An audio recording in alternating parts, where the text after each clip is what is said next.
Hi guys, Rahul Shah here, trying to make investing accessible and profitable for the average investor. Now, earlier this week, a friend sent me a message asking for my view on IRCTC. The friend had invested in the stock about a year and a half back, and he is already sitting on a very impressive gains of 250%. Anywhere between 3 to 4 bagger, if you ask me, and therefore he was wondering whether this is the right time to exit the stock or he should continue holding on to the stock. Now I'm sure this is the dilemma that most of you who are investors in IRCTC would be having. You would be wondering, given the run up in the stock over the last 1.5 years, what should be the next best move for an investor? Should he stay invested, or should he exit, or whether he should exit partly, or whether he should exit fully?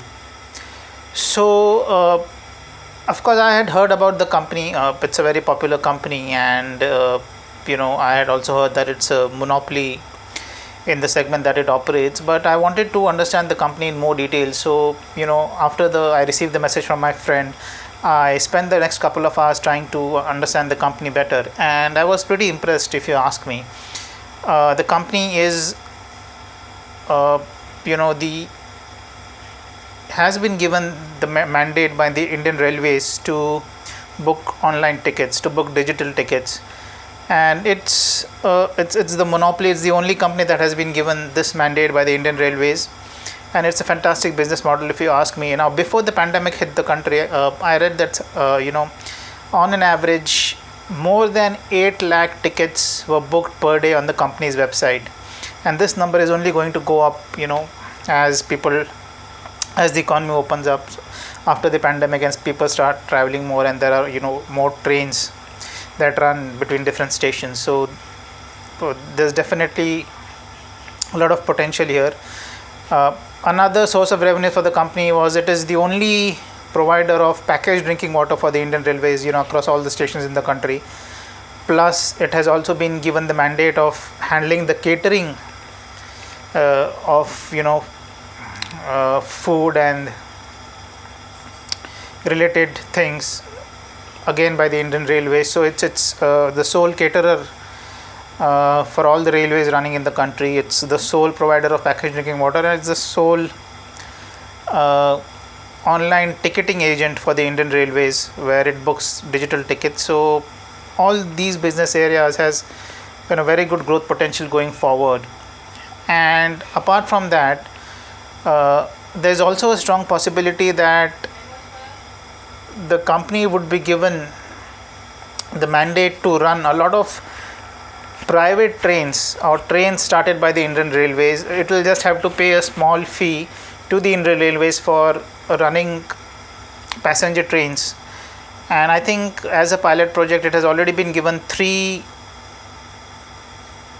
express trains to run, and this number will again go up going forward. In fact, once the dedicated freight corridor between Delhi and Mumbai comes up, and the main railway lines are decongested, a lot of capacity is going to be freed up to run more passenger trains in the country, and a lot of these passenger trains would be run on a business model where the responsibility of running the trains would be given to a company like IRCTC, and Indian Railways in exchange would get a small fee. So there's definitely a lot of potential for the company to grow its revenues and profits, if you ask me. And it's definitely a company that's worth considering. But after doing all of these studies, I also tried and had a look at the valuations of the company, and this is where doubts started to creep in. I think a lot of the growth of the next few years are already priced into the company's share price right now, if you ask me.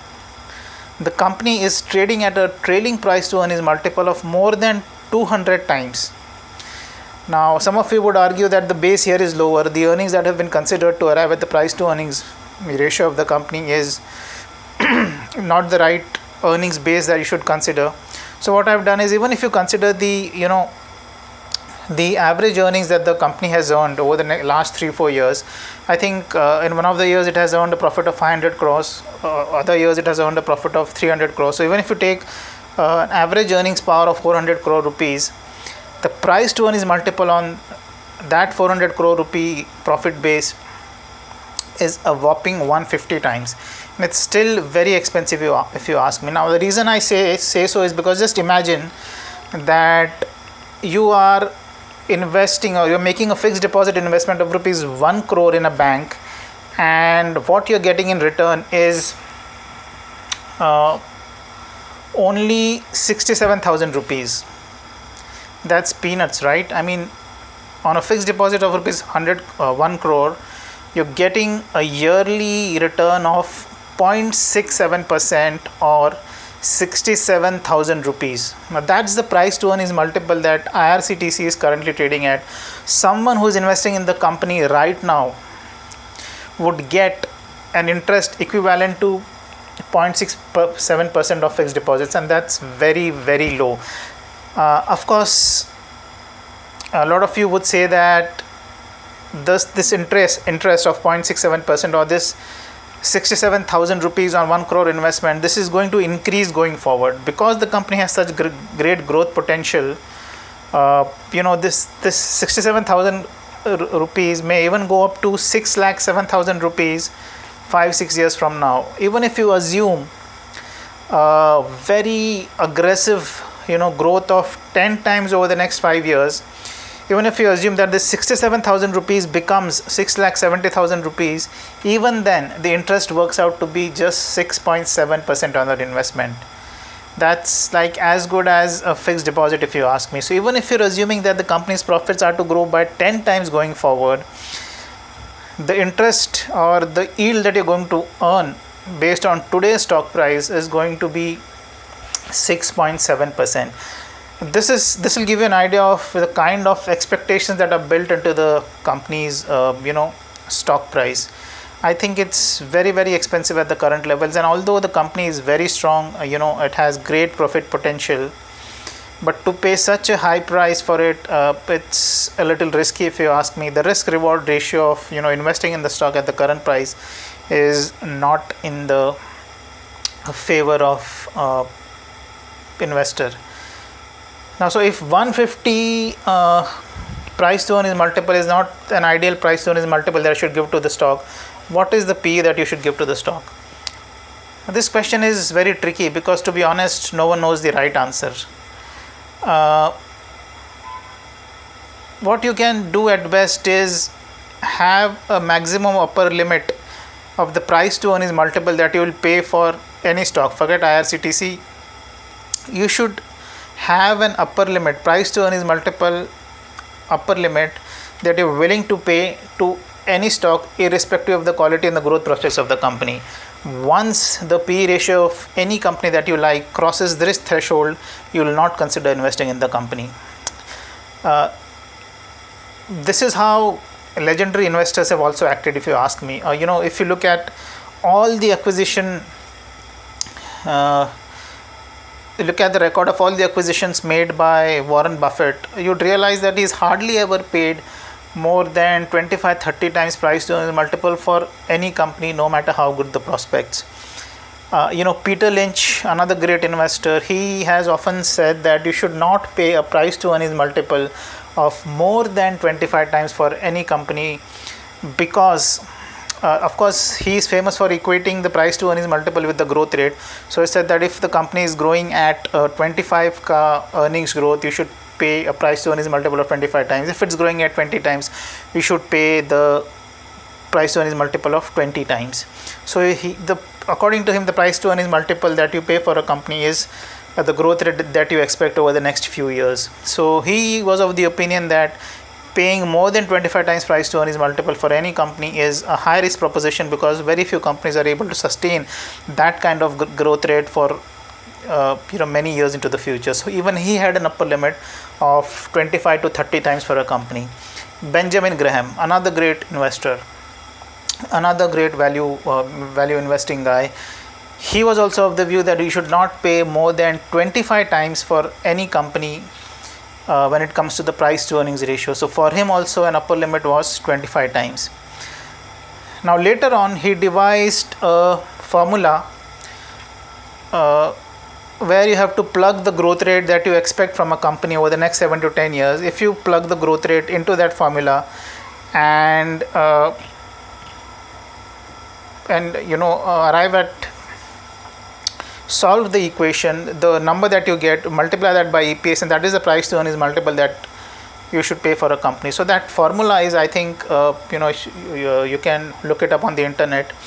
I think the formula is 8.5 plus 2G, into brackets, multiplied by 0.67%, which the 0.67% number is based on the current AAA bond yield prevailing in the country. It can be higher or lower based on that, but I think for the Indian markets that number is 0.67 times. So it is 8.5 plus 2G, bracket close, into 0.67 times. Now if you plug in a number of, say, if we expect IRCTC to grow at 30% over the next 7 to 10 years, the maximum price to earnings multiple that you should pay to the company is 68.5 into, say, 70% of that. So the number that comes is 45 to 50 times. So 45 to 50 times is the maximum P multiple that you should pay for a company like IRCTC, whereas currently it's trading at a price to earnings multiple of 150 times. So it's very, very expensive if you ask me. So the conclusion that I could draw from the study that I did on IRCTC was it's a great business model. The business is going to be around 5, 10, even 15 years from now, but from a valuation perspective it looks pretty expensive to me, because the yield that you're getting on it is pretty low, and even if your profit growth estimates are very aggressive, even then I think a PE of 150 for a company like IRCTC is not justifiable. So if you have invested in the stock, say 2-3 years back, already sitting on gains, very strong gains of 3 to 4 times, and if you're willing to, you don't need the money, and if you're willing to hold on to the stock for the next 4 to 5 years, there's no need for you to sell. But bear in mind that the returns over the next 4 to 5 years, or maybe less than that, 2 to 3 years, is going to be nothing like what you've received in the past 1.5 2 years. So be prepared for below par returns from the stock going forward, because a lot of the growth is already priced in. But point to point, from your purchase price to, say, 2-3 years or 4-5 years from now, you will still end up making a good CAGR. So if you're willing to hold on to the stock for the next 4 to 5 years, that's fine, you can hold on to the stock, but returns going forward are going to be slightly below par if you ask me. If you need money over the next 1 to 2 years, and if you want to sell a few stocks, it may not be a bad idea to exit or sell a part of your IRCTC holdings. You can book partial profits. You can maybe exit, if you have 100 shares of the company, maybe you can sell 25 or 30 or 40 shares of the company and hold on to the remaining 60. If you are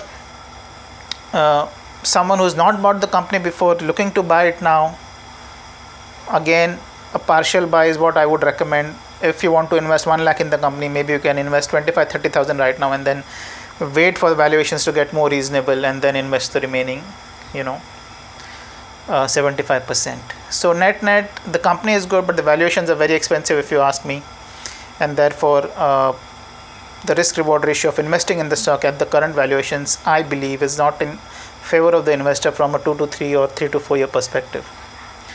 So that was my view on IRCTC. Do let me know what you think of this. We will be awaiting your comments as usual. We will be awaiting your feedback as usual. So do keep it coming, and I'll see you again next time. Thank you so much.